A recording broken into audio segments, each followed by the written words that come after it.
Assalamualaikum warahmatullahi wabarakatuh. Kali ini saya akan membacakan sebuah kisah tentang seorang lelaki yang mendapatkan tamparan dan sebuah nasihat dari Firaun. Kisah ini saya ambil dari kitab Qisasul Mi'ah Ma Baina Mudhikah wa Mubkiyah, merupakan cerita yang ke-37. Langsung saja saya bacakan. Rajulun utawa wong lanang iku kana ana sapa rajul. Ana iku kotingan wong kang megot li sholati maring salat. Faro'a banjur ngimpi sapa rajul fil manami ing dalem turu. Anahu ing temen setuhune rajul iku udkhila den lebuaken sapa rajul annara ing neraka. Faro'a banjur weruh sapa rajul Firauna ing Fir'aun amamahu ing dalem ngarepe rajul. Jadi di sini dikisahkan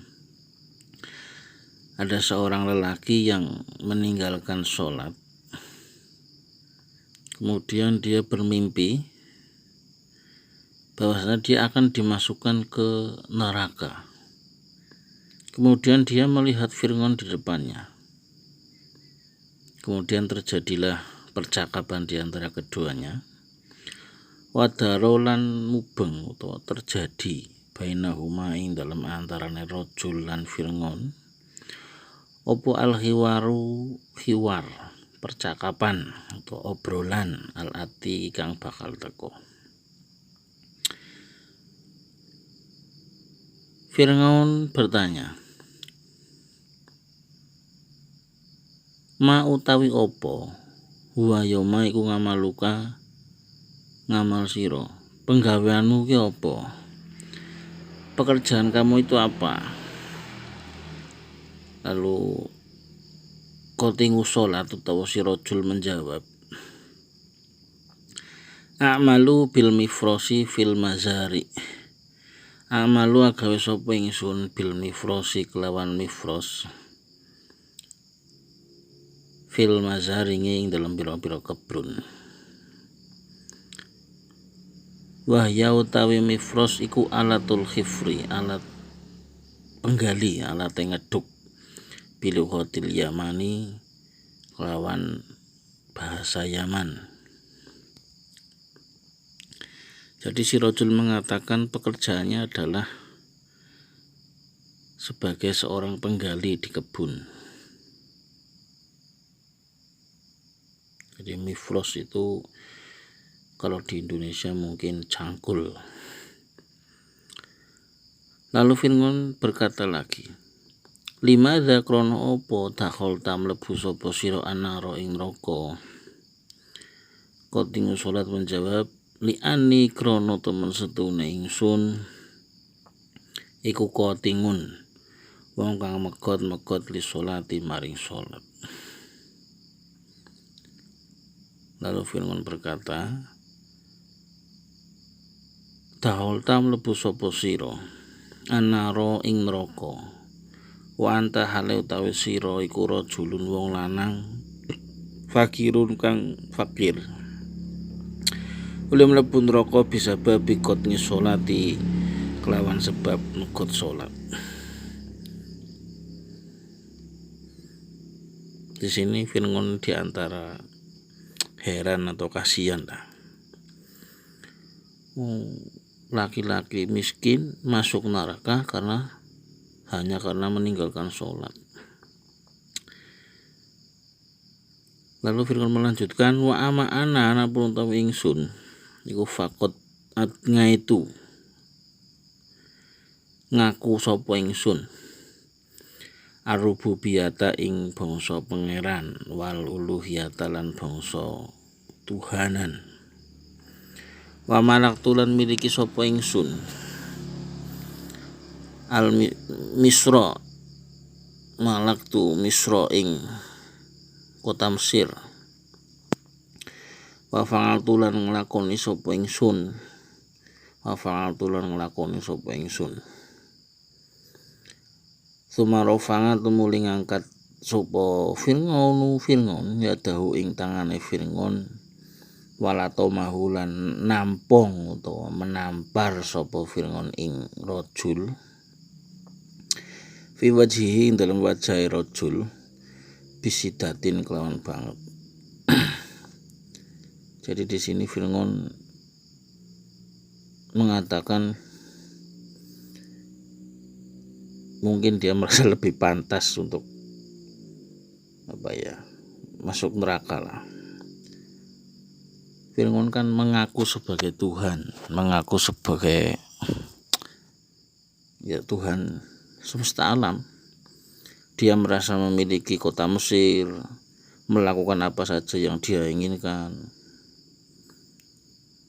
Sembari demikian Fir'aun mengangkat tangannya kemudian menampar si laki-laki tersebut, melampar wajahnya dengan keras seraya dia itu berkata, wahwa utawi Fir'aun iku yakulu ngucap atau ngomong sapa Fir'aun, irji beliau sapa sira, fasolli banjur salat sapa sira, hatta fasinga sehingga kaget sapa rajul min naumihi saking turune rajul.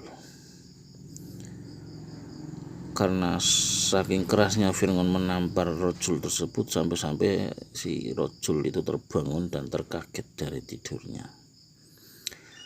Lawa mintil kalah doti awit saking mengkono-mengkono mangsa kang sedelo kuwi mau. Lam yatruk ora ninggal sapa rajul salat ing salat walhamdulillah. Hamdu tawis kabehane puji iku lillahi tetep kagungane Gusti Allah.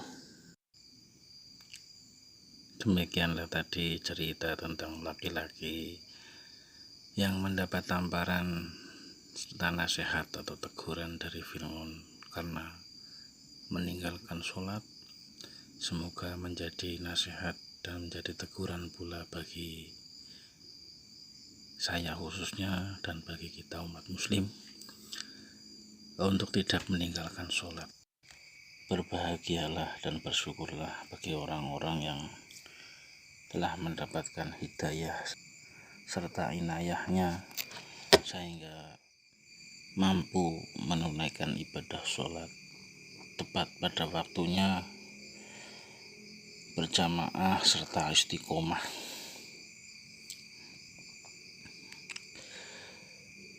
Dan bagi saudara-saudara yang masih sering bolong meninggalkan sholat atau bahkan sudah lama tidak melaksanakan sholat, jangan pernah berputus asa.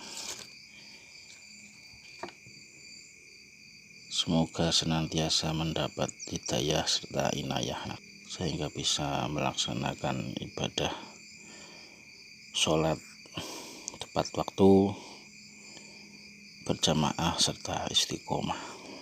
Walaupun sehari-hari kita masih tetap melakukan maksiat-maksiat, walaupun maksiat kecil,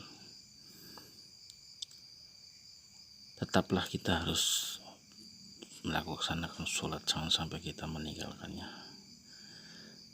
Jangan sampai kita berhenti dan mengharap meminta rahmat dan ampunan dari Allah Subhanahu wa Ta'ala. Semaksiat-maksiatnya kita, sebejat-bejatnya kita, tetaplah sholat harus kita tegakkan. Karena mau dengan cara apa lagi kita mau bertobat kepada Allah, meminta ampunan dan meminta rahmatnya, membersihkan jiwa dari dosa-dosa yang telah kita lakukan selama ini. Karena sholat merupakan pilar yang paling utama dalam agama Islam. Sebagaimana sabda Nabi yang diriwayatkan oleh Imam Al-Baihaqi, as-sholatu imaduddin faman aqomaha faqad aqomadin wa man hadamaha faqad hadamatin. Sholat adalah tiang agama, yaitu agama Islam tentunya.